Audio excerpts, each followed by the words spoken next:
Protect your DNA. BioPQQ can promote formation of new mitochondria. Infowarsstore.com.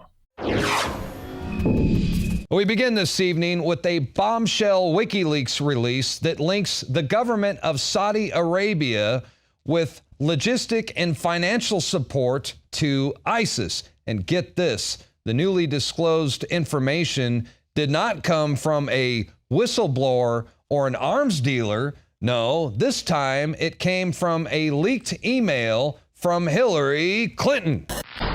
Here is now another from the latest release of hacked emails from WikiLeaks. In a private email exchange between Clinton and campaign manager Jon Podesta back in 2014, Clinton acknowledges Saudi Arabia and Qatar were providing financial and logistical support to the Islamic State. Hillary Clinton says that the governments of these two countries are funding ISIS. We need to use our diplomatic and more traditional intelligence assets to bring pressure on the governments of Qatar and Saudi Arabia, which are providing clandestine financial and logistics support to ISIL and other radical Sunni groups in the region. Needless to say, this is the very same Saudi Arabia and Qatar who have donated north of $30 million to the Clinton Foundation, and the very same Saudi Arabia which struck a record-breaking arms deal with the United States when Hillary Clinton was in charge of the Department of State. Were the governments funding other radical Sunni groups in the region? Absolutely, and Hillary Clinton should know that very well, because they included funding of radical groups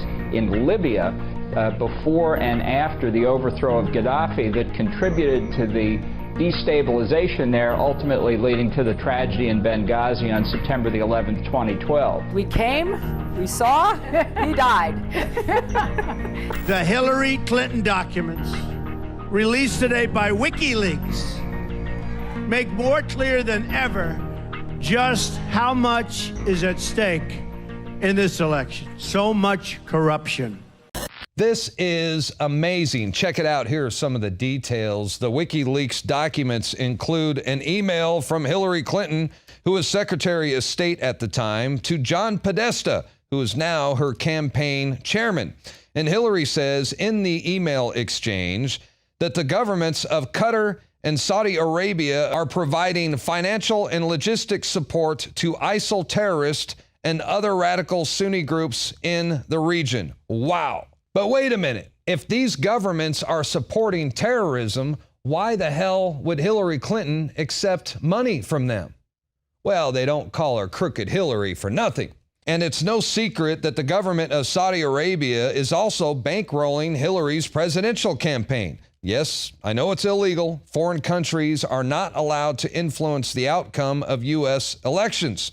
But if you haven't figured it out by now, Hillary Clinton is above the law, and she is the ultimate globalist puppet candidate, and she's working for the establishment, and she will accept money from anybody.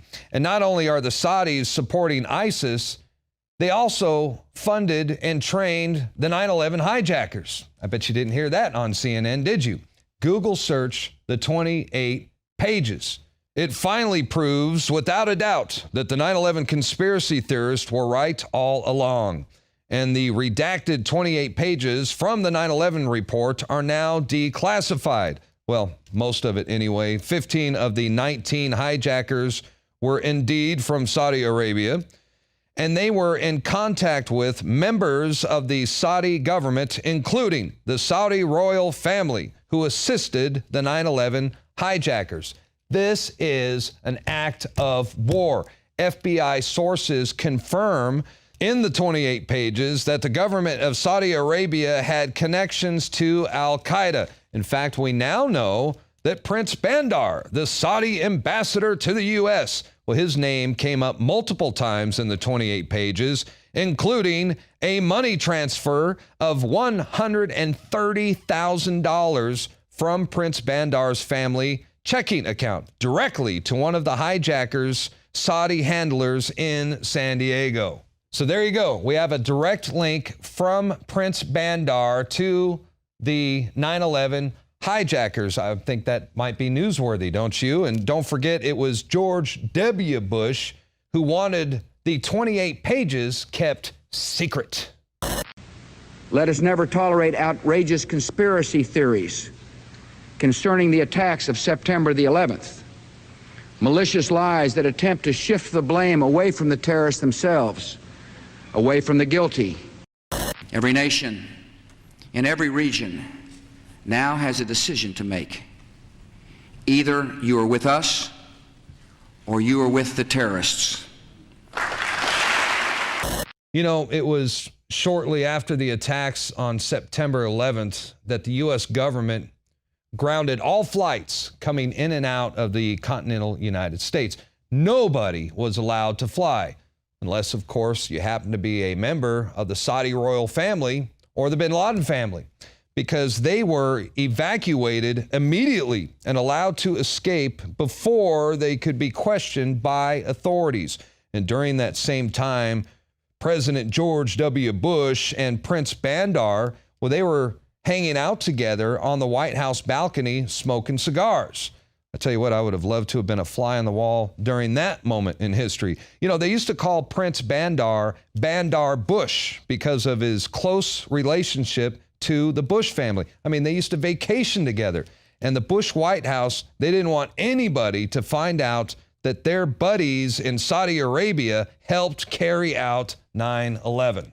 Bush wants it kept secret. Obama certainly isn't going to do anything about it. And now that we know that Hillary Clinton is all aware of all this, well, she's not going to do anything about it either, as long as the Saudis keep giving her money. And of course, they were rewarded just like everyone else who contributes money to the Clinton Foundation. The biggest arms deal in Saudi Arabia's history happened shortly after donating millions of dollars to Hillary. So when you think about it, the people who were responsible for this are now funding Hillary Clinton's presidential campaign.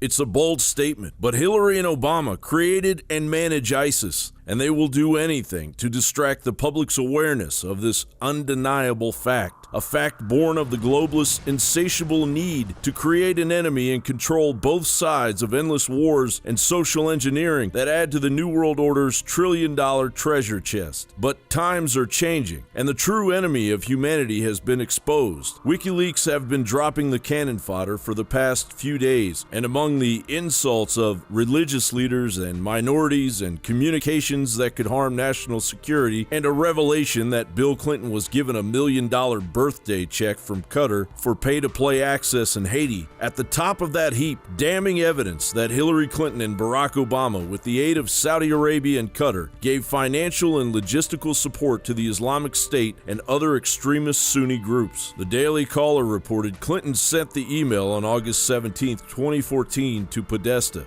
It was an 8-point plan to defeat ISIS in Iraq and Syria. Clinton's email said that the United States should support Kurdish forces on the ground with U.S. military advisors and avoid the use of a conventional ground operation. The email reads, "While this military-paramilitary operation is moving forward, we need to use our diplomatic and more traditional intelligence assets to bring pressure on the governments of Qatar and Saudi Arabia, which are providing clandestine financial and logistics support to ISIL and other radical Sunni groups in the region." The key phrase being clandestine financial and logistical support. As usual, the United States is funding both sides of the war, just like Henry Ford, Prescott Bush, IBM, and AT&T aided Hitler, just as the CIA backed the Muslim Brotherhood during the Cold War and later funded and created Osama bin Laden. As Counterpunch wrote, former British Foreign Secretary Robin Cook told the House of Commons that Al-Qaeda was unquestionably a product of Western intelligence agencies.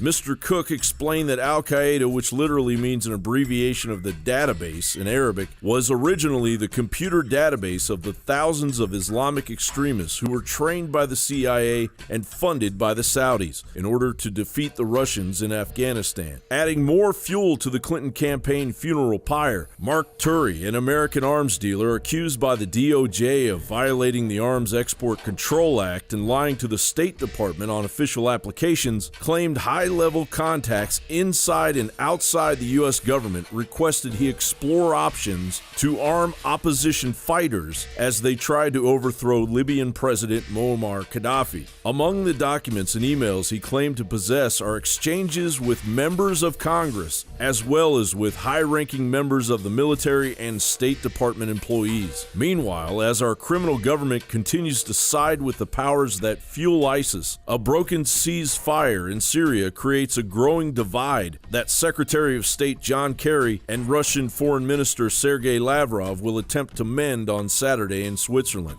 Americans voting for president on November 8th must realize that they are voting for peace on planet Earth if they vote for Trump. But if they vote for Hillary, it's war. Widespread panic is consuming Russia. After holding a nuclear evacuation drill involving 40 million people, Russia is calling all of its citizens living abroad to return home. Russian military leaders are complaining that thousands of ISIS fighters are being allowed to leave Iraq's terror hub in Mosul to join the fight in Syria, as Russia flexes its military muscle in the Middle East by holding joint paratrooper exercises from October 15th through the 26th with Egypt in the coastal city of El Alamein. The globalists are behaving like a cornered dog, and as the pressure ramps up on the criminal ruling elite that have hijacked our republic, here's hoping they will lay down to their true master, the will of the American people. Jon Bowne for Infowars.com.